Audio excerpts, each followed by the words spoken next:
सध्या तरुणाईला एक नवीनच वेड आलंय, वेड. सध्या सगळीकडे थिएटर हाऊसफुल आहेत. काही माणसं प्रेमात वेडी होतात आणि काही माणसं वेड्यासारखं प्रेम करतात. या दोन्हींचं साधर्म्य जर कोण साधं असेल तो म्हणजे वेड. आणि सध्या सगळ्या तरुण पोरांच्या स्टेटसवरती वेडचीच गीतं आहेत आणि सगळी तरुण पोरं सध्या थिएटरकडे वेड पाहिल्या जात आहेत. पण वेड पाहून फक्त पॉपकॉर्न खाऊन आणि तो वेड पाहून जर आम्ही खऱ्या अर्थानं बाहेर पडणार असू तर खऱ्या अर्थानं आमच्या आयुष्यातल्या मायबापांनी कमवलेल्या त्या 300 रुपयाच्या तिकिटाची सुद्धा माती होते, हे विसरू नका. खऱ्या अर्थानं आम्ही त्यातून घेतो काय, तुम्ही वेड पाहू नका या मताचा मी नाही. शेवटी खऱ्या अर्थानं मराठी संस्कार, मराठी संस्कृती आणि मराठी चित्रपट जगले पाहिजेत, त्यासाठी वेड पाहणं गरजेचं आहे. पण त्या वेडमधून शिकतोय काय, हा सगळ्यात मोठा प्रश्न आहे. आता बसलेल्या अनेकांनी वेड पाहिला असेल. वेड चित्रपट नेमका काय आहे हो? अहो खऱ्या अर्थानं एका वाक्यानं त्या चित्रपटाची सुरुवात होते.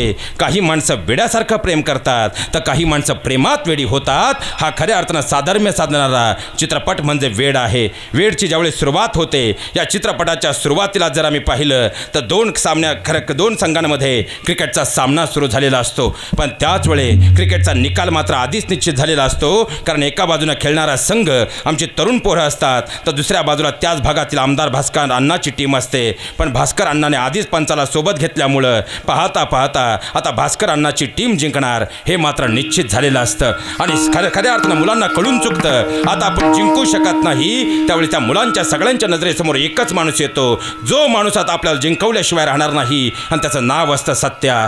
पाहता पाहता पण सत्या कुठं आहे तर खऱ्या अर्थानं चित्रपट पुढे सरकतो आणि सत्या आम्हाला एका समुद्राच्या किनाऱ्यावर पडलेला दिसतो. ही तरुण पोरं धावत धावत जातात, सत्याला त्या ठिकाणी उचलून आणतात. क्रिकेटच्या सामन्याच्या मध्ये सत्या येतो. पाहता पाहता सत्या सांगत जातो, मुलं खेळत जातात आणि सत्यानं सांगितलेला संघ त्या ठिकाणी विजयी होतो. सगळी मुलं एकत्र येतात, सत्याला डोक्यावर घेऊन नाचायला सुरुवात करतात आणि शेवटी सगळी मुलं सत्याला एकच प्रश्न विचारतात, सत्या दादा तुला काय हवं? आणि सत्या मात्र दारूच्या नशेत गर्क झालेला एकच सांगतो, जर काही मला द्यायचं असेल मला काहीच नको, पण जर द्यायचंच असेल तर मला ताज हॉटेलची 306 नंबरची खोली बुक करून द्या. पाहता पाहता मुलं जिंकलेल्या अवस्थेत असतात. सत्यामुळे विजय मिळालेला असतो. मुलं सगळी वर्गणी जमा करतात आणि ताज हॉटेलची 306 नंबरची खोली त्या ठिकाणी बुक करतात आणि सत्या 306 नंबरच्या ताज हॉटेलच्या खोलीमध्ये जातो. खोलीत गेल्यानंतर हवी तेवढी दारू पितो आणि पाहता पाहता त्याच्या अंगामध्ये कबीर सिंग येतो आणि भूतकाळ खऱ्या अर्थानं चित्रपटाचा 12 वर्ष मागं जातो. म्हणजे 12 वर्षापूर्वी जर सत्या पाहिला तर सत्या हा असा मुलगा होता, अरे कॉलेजमध्ये जाणारा मुलगा, वेडापिसा झालेला. कशासाठी तर एक दिवस मला क्रिकेटमध्ये एवढं मोठं नाव कमवायचं आहे की जगाच्या पाठीवरती भारतीय राष्ट्रीय खेळाडूंमध्ये अग्रभागी नाव माझं असेल. या वेडानं ध्येयपिसा झालेला सत्या खऱ्या अर्थानं क्रिकेटसाठी आपलं संबंध आयुष्य समर्पित करतो. पण ते आयुष्य समर्पित करत असताना जर नॅशनल क्रिकेट टीममध्ये खेळायचं असेल तर पहिल्यांदा रेल्वेकडून खेळावं लागेल आणि रेल्वे जर खेळायचं म्हटलं तर सिलेक्शन कमिटी समोर उभा राहतो. पण त्या ठिकाणी संघ भरलेला असल्यामुळं त्याला संधी मिळत नाही. पण त्याच वेळी रेल्वे संघाचा कप्तान त्याला असं सांगतो, 10,000 जर तू आतल्या हाताने दिले तर तुझ्या संघामध्ये मी सिलेक्शन करेल. आणि ध्येय वेडापिसा झालेला, कारण खऱ्या अर्थानं क्रिकेट हे वेड होतं, क्रिकेट हे सत्याचं ध्येय होतं आणि त्या ध्येयासाठी वेडापिसा झालेला सत्या शेवटी मित्राच्या वडिलांबरोबर लाइटिंगचं एका लग्नात काम करायला जातो आणि इलेक्ट्रिशियनचं काम करत असताना त्याला कुठून तरी कुणकुण काहीतरी वेगळीच लागते. त्यामुळं खऱ्या अर्थानं चित्रपटात गोंधळ उडतो आणि त्यावेळेस त्याची तिथं पहिल्यांदा भेट होते. ती भेट जिच्यासोबत होते ती असते निशा. आणि निशाशी भेट झाल्यानंतर चित्रपटात मध्ये काही सत्यामुळं गोंधळ उडाला म्हणून निशा त्याचा बदला घेण्याचा प्रयत्न करते आणि बदल्याचा पाडा सुरू होताना कधी त्या चित्रपटामध्ये प्रेमाचा पाडा सुरू होतो आमचा आम्हालाही कळत नाही. चित्रपट पुढे सरकतो आणि एक दिवस मात्र खऱ्या अर्थानं आता सत्या त्या संघात गेल्यानंतरही संघ खेळ सुरू असतो आणि कप्तान सांगतो की सत्या आता तुला हरायचं आहे, त्यामुळे तुला धावचित व्हावं लागेल. पण क्रिकेटसाठी वेडापिसा असणारा सत्या सांगतो, मृत्यू आला तरी 72, पण इथं मी बेमानी करणार नाही, कारण क्रिकेट हे माझा फक्त खेळ नाही तर ते माझं वेड आहे आणि माझ्या वेडासाठी मी माझ्या आयुष्याचा प्रत्येक श्वास समर्पित करायला तयार आहे. मी चुकीचं खेळणार नाही. शेवटी तो कप्तान चुकीचं खऱ्या अर्थानं डाव टाकून त्याला धावचित करतो आणि मग तो आपली बाजू मांडण्याचा सत्यानं कितीही प्रयत्न केला तरी त्याची बाजू यशस्वी ठरत नाही. आणि इथंच तो आमदार म्हणजे भास्करांना या संधीचा फायदा उचलतो आणि सत्या ध्येय वेडा असलेला क्रिकेटसाठी सत्याला आपल्या संघामध्ये घेतो आणि पाहता पाहता हा सत्या भास्करांनाचा प्रत्येक सामना जिंकून भास्करांनाची टीम मात्र अव्वल स्थानी पोचवतो. पण लक्षात घ्या, आता मात्र खऱ्या अर्थानं त्याच ठिकाणी एक दिवस त्या भास्कर अण्णाची नजर त्या निशावर पडते आणि वासनांत झालेल्या भास्कर अण्णाच्या मनामध्ये मात्र विषारी वासना जन्म घेते. आणि या भास्कर अण्णाचे कार्यकर्ते सांगतात, अरे इकडे तिकडे काय फिरतोस, आमच्या कार्यालयात जाऊन बस. आणि कार्यालयात गेल्यानंतर मात्र निशा आणि सत्या बसलेले असताना खऱ्या अर्थानं त्याच वेळी भास्कर अण्णा येतो आणि सांगतो, आता तू निघून जा आणि निशाला इथं ठेव. त्यावेळी सत्याच्या हातामध्ये असणाऱ्या सुरीनं भास्कर अण्णाची मिशी कापली जाते.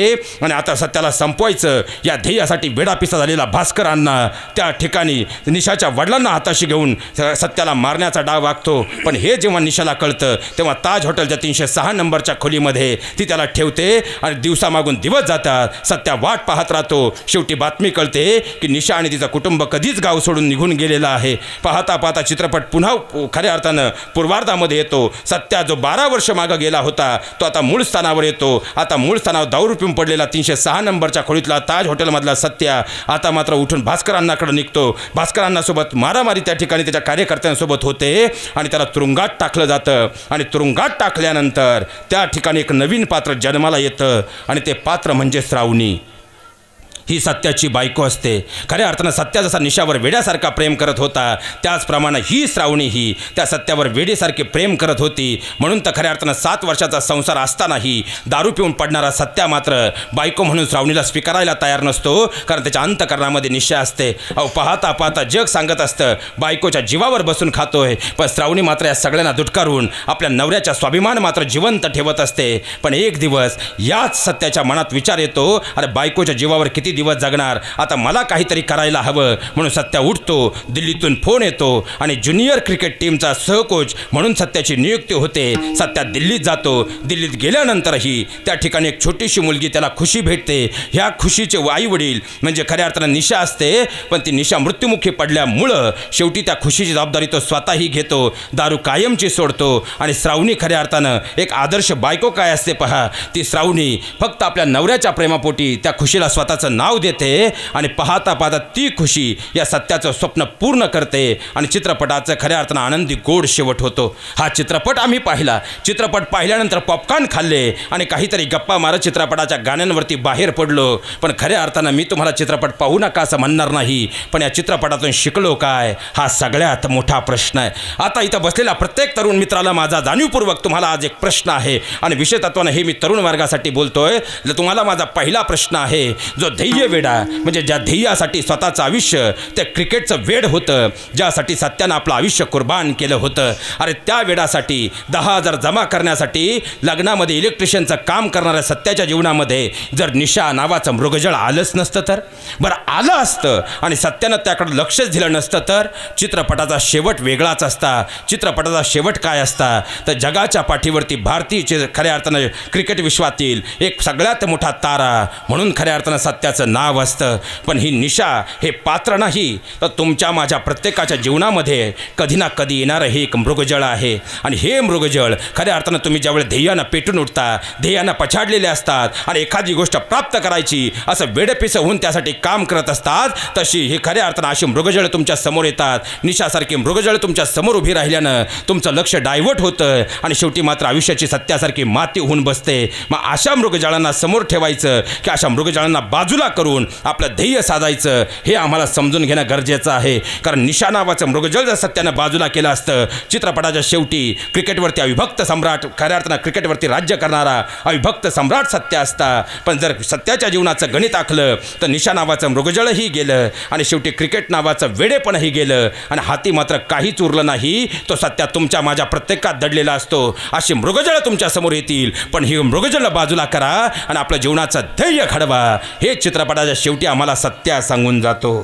खऱ्या अर्थानं दुसरं पात्र म्हणजे या चित्रपटातील भास्कर अण्णा आहे. भास्कर अण्णा अशी पात्र हे खऱ्या अर्थानं फक्त व्यक्ती नाही तर भास्कर अण्णासारखी पात्र आपल्या आजूबाजूला अनेक असतात. जी खऱ्या अर्थानं तुमच्या संधीचा फायदा घेत असतात, तुमच्या फाटीवर थाप टाकून तुमच्याबरोबर गोड बोलत असतात, पण शेवटी आयुष्यात एक दिवस मात्र ती लोक तुमच्या आयुष्यातली गोडी कायमची घालवत असतात. अशा आजूबाजूचे भास्करांना ओळखा. आयुष्य सुखी समाधानी झाल्याशिवाय राहणार नाही. तिसरं महत्त्वाचं पात्र म्हणजे श्रावणी आहे. महावैष्णवमौली ज्ञानोबाराय सांगतात, पतीची या मता अनुसरुणी प्रतिवता. याचं ज्वलंत जिवंत उदाहरण त्या चित्रपटात जर कोण असेल ती म्हणजे श्रावणी आहे. आज जर आम्ही पाहिलं तर तुम्हाला खऱ्या अर्थानं स्वतः फक्त काही रुपये घरात जर कमी पडले तर नवरा बायकोमध्ये होणारे वाद आपण टोकाचे पाहतो. एखादी गोष्ट आणायची राहिली तर खऱ्या अर्थानं नवऱ्याला नाही तशी बोलणारी बायकोही आपण एकीकडे पाहतो. अहो खऱ्या अर्थानं तुम्हाला खऱ्या पाहायला गेलं तर तुमच्या घरात येऊन माझ्या आयुष्याचं वाटोळं झालं असं म्हणणारी बायको आम्ही एकीकडे पाहतो. पण या सगळ्याच्या पलीकडं त्या श्रावणीसाठी किती सोपं होतं हो. नवरी खऱ्या अर्थानं श्रावणी एकीकडे नोकरी करत होती, दुसऱ्या बाजूला त्याच पैशावर तिचा नवरा हा सत्या मात्र दारू पिऊन पडत होता, कोणतंही काम करत नव्हता. या सत्यासोबत राहून माझ्या आयुष्याची माती का करू हा प्रश्न खऱ्या अर्थानं श्रावणीला कधीच पडला नाही. मात्र तो आज आमच्या घरातील श्रावणीला पडतो. लक्षात घ्या, श्रावणी का समजून घ्यायची आहे, कारण बायको या शब्दाचा अर्थ आहे बा म्हणजे तुमच्या बाजूला भक्कम उभी राहणारी, य म्हणजे येईल त्या परिस्थितीला सामोरी जाणारी, आणि को म्हणजे कोणासाठीच नाही तर फक्त आणि फक्त आपल्या नवऱ्यासाठी जी जगते ती म्हणजे बायको. तर नवरा या शब्दाचा अर्थ आहे न म्हणजे नवऱ्याआधी मित्रत्वाच्या नात्यानं समजून घेणारा, व म्हणजे विश्वासाची मूर्तिमंत मूर्ती असणारा, आणि रा म्हणजे श्रामांसारखा एकनिष्ठ असणारा. असे नवरा बायको ज्या घरात असतात त्यांनी स्वर्गात जायची गरज पडत नाही, ती घरच स्वर्ग असतात. आणि श्रावणीच्या जीवनामधून जर आपण पाहिलं तर श्रावणीच्या जीवनात वारंवार पाहिलं तर खऱ्या अर्थानं लग्नाला 7 वर्ष होऊनही आपला नवरा आपल्याला बायको म्हणून स्वीकार करत नाही. तरी मात्र एकीकडे काबाड कष्ट करत ते आपल्या नवऱ्याचा स्वाभिमान जिवंत ठेवते. सगळं गाव त्या सत्याला सांगत असतं, अरे खऱ्या अर्थानं बायकोच्या जीवावर बसून खातोय, तुला लाज वाटत नाही. त्यावेळी या लोकांबरोबर लढणारी श्रावणी सांगते, नवरा माझा आहे आणि खऱ्या अर्थानं ते एक दिवस मला कमवून घालतायत, मी जर त्यांना देत असेल तर या चुकीचं काय आहे. पण आपल्या नवऱ्याचा स्वाभिमान मात्र जिवंत ठेवणारी श्रावणी. आपल्यामध्ये कतरी शोधण्याचा प्रयत्न करा, 90% घटस्फोट थांबल्याशिवाय राहणार नाही. हे सगळ्यात मोठं वास्तव आहे. आणि त्यानंतर चौथं पात्र येतं ते म्हणजे त्या चित्रपटाच्या मध्यान्नावरती की आयुष्याची सुरुवात कुठूनही करता येते. आता माझं वय गेलं, आता खऱ्या अर्थानं माझ्या हातातून सगळ्या संधी गेल्या असं म्हणून डोक्याला हात लावणारी आणि गळफास घेणारी एकीकडे तरुणाई पाहिली की त्या ठिकाणी मला सत्या मात्र आवर्जून सांगावासा वाटतो. याचं कारण असं आहे, आयुष्याच्या निम्म्यापर्यंत सुरुवातीला जगाच्या पाठीवरती जर क्रिकेट विश्वामध्ये पाहिलं तर महाराष्ट्राच्या रेल्वे टीममध्ये सगळ्यात हळहुन्नरी क्रिकेटर म्हणून सत्याचं नाव होतं. उद्या नॅशनल टीममधला सगळ्यात मोठा क्रिकेटर बनू शकेल असं कोच ज्याच्याबाबत म्हणत होते तो सत्या होता. आणि ज्याच्या आयुष्याचं सगळ्यात मोठं ध्येय जर कोणतं असेल ते म्हणजे क्रिकेट होतं. पण चित्रपट मध्यापर्यंत येईपर्यंत गावगुंड करणारा, दारू पिऊन पडणारा सत्या मात्र आमच्या डोळ्यासमोर येऊन उभा ठाकतो. आयुष्याची निम्म्यापर्यंत माती झाली होती, पण इथं सत्याच्या मनात एकच विचार अंतरात्म्यात निर्माण झाला, बायकोच्या जीवावर किती दिवस बसून खायचं, मला स्वतःला काहीतरी करायला हवं. ही भावना ज्या दिवशी अंतःकरणामध्ये पेटली त्या दिवशी सत्याच्या जीवनाचा संबंध प्रवास बदलला. नव्हे त्या चित्रपटाच्या शेवटी सत्या 2 जीवांची जबाबदारी उचलून आज खऱ्या अर्थानं नॅशनल ज्युनियर क्रिकेट टीमचा कोच म्हणून प्रसिद्ध पावलेला सत्या आमच्या डोळ्यासमोर येतो. अहो वाल्याच्या जीवनामध्ये काय होतं, वाल्याचं निम्म जीवन गेलं होतं, रांजण भरून पडले होते.